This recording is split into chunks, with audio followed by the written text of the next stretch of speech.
1146 ईस्वी में नूरुद्दीन जंगी अपने वालिद इमादुद्दीन जंगी की जगह जंगी सल्तनत के तख्त पर बैठते हैं और उस मिशन को जारी रखते हैं जो उनके शहीद बाप ने शुरू किया था।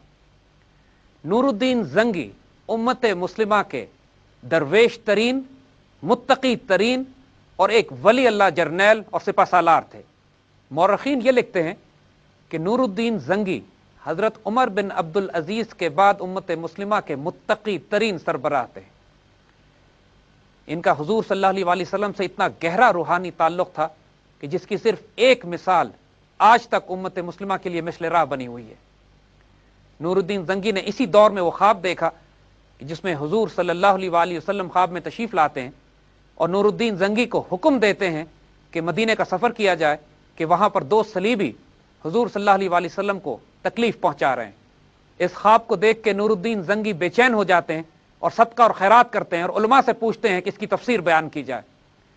मुसलसल कई मरतबा जब ये ख्वाब आता है और आपको दो शक्लें भी दिखाई जाती हैं उसमें, तो आप बेचैन हो जाते हैं। उलमा मशवरा देते हैं कि यकीनन मदीने में कोई मुसीबत आ पड़ी है, आप सफर कीजिए और मदीना पहुंचे।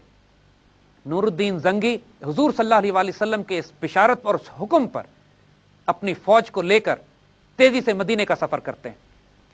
बताया यह जाता है कि दमिश्क से मदीना 25 दिन का सफर था। नूरुद्दीन जंगी उसको 16 दिन में तय करते हैं और मदीना पहुंचकर वाली मदीना से मुलाकात करते हैं और तमाम अहले मदीना को खाने की दावत की जाती है और उसमें उन शक्लों को पहचाना जाता है कि जो इनको ख्वाब में दिखाई गई थी। जब वो दोनों शक्लें तमाम अहले मदीना में इनको नहीं मिलती तो वो सख्त बेचैन हो जाते हैं और वाली से सवाल करते हैं कि क्या कोई और शख्स बाकी रह गया है कि जो हमारी दावत में ना आया हो। वाली जवाब देता है कि सिर्फ 2 मुसलमान राहिब, नेक और दरवेश मुत्तकी लोग मौजूद हैं कि जो कुछ फासले पे मस्जिद नबवी शरीफ से एक मकान में रहते हैं और वो कभी ना कहीं बाहर निकलते हैं ना किसी से मिलते हैं और हर वक्त अपनी इबादत में मशगूल रहते हैं। नूरुद्दीन ने उन दोनों को अपने पास बुलवाया और जब उनकी शक्लें देखी तो देखते ही पहचान गए कि ये वही शक्लें हैं कि जो उनको ख्वाब में दिखाई गई थी। इन दोनों अफराद को वहीं ठहराकर आप उनके घर पर जाते हैं और जब तलाशी लेते हैं तो एक सुरंग नजर आती है कि जो खोदती हुई हुजूर सल्लल्लाहु अलैहि वसल्लम के रोज़े मुबारक की तरफ जा रही थी। उस सुरंग में दाखिल होकर नूरुद्दीन जंगी पहचान लेते हैं कि यह सुरंग रोज़े मुबारक की बेहुरमती के लिए खोदी गई है। वापस आते हैं और जलाल में उनसे सवाल करते हैं कि बताओ ये तुम्हारा मकसद क्या था। इस पर वो दोनों सलीबी कहते हैं कि हमको हमारे बादशाह ने इस जिम्मेदारी के साथ भेजा था कि हुजूर सल्लल्लाहु अलैहि वसल्लम के रोज़े मुबारक तक सुरंग खोदकर जस्ते मुबारक को निकाल लिया जाए और उसको सलीबियों के पास पहुंचा दिया जाए। इस नापाक जिसारत का सुनकर सुल्तान के तन बदन में आग लग जाती है, जलाल में आ जाते हैं और अपने हाथ से उन दोनों सलीबियों को ज़िबा करते हैं और उनकी लाशों को आग में जलाने का हुक्म दे देते हैं। इसके बाद आप हुक्म देते हैं कि रोज़ा मुबारक के चारों तरफ इतनी गहरी खंदक खोदी जाए कि जमीन से पानी निकल आए और उसको सीसे और लोहे से भर दिया जाए ताकि क़यामत तक आइंदा कोई ये नापाक जिसारत ना कर सके।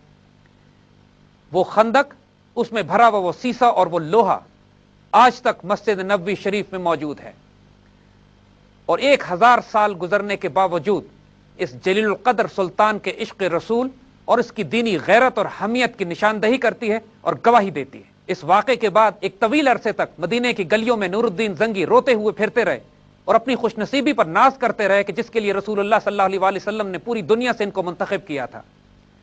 ये नूरुद्दीन जंगी की गैर मामूली रूहानी क़ुव्वत, इनका हुजूर सल्लल्लाहु अलैहि वसल्लम से इश्क और इनकी दरवेशी की इतनी बड़ी दलील है कि जिसकी मिसाल तारीख़ इस्लाम में नहीं मिलती। अल्लाह की यह तलवार जो बेनियाम हुई थी और जिस पर हुजूर सल्लल्लाहु अलैहि वसल्लम की खास निगाह थी, अगले 20 साल तक सलीबियों से जंग करती रही और मुसलमान उम्मत और मिल्लत का दिफा करती रही।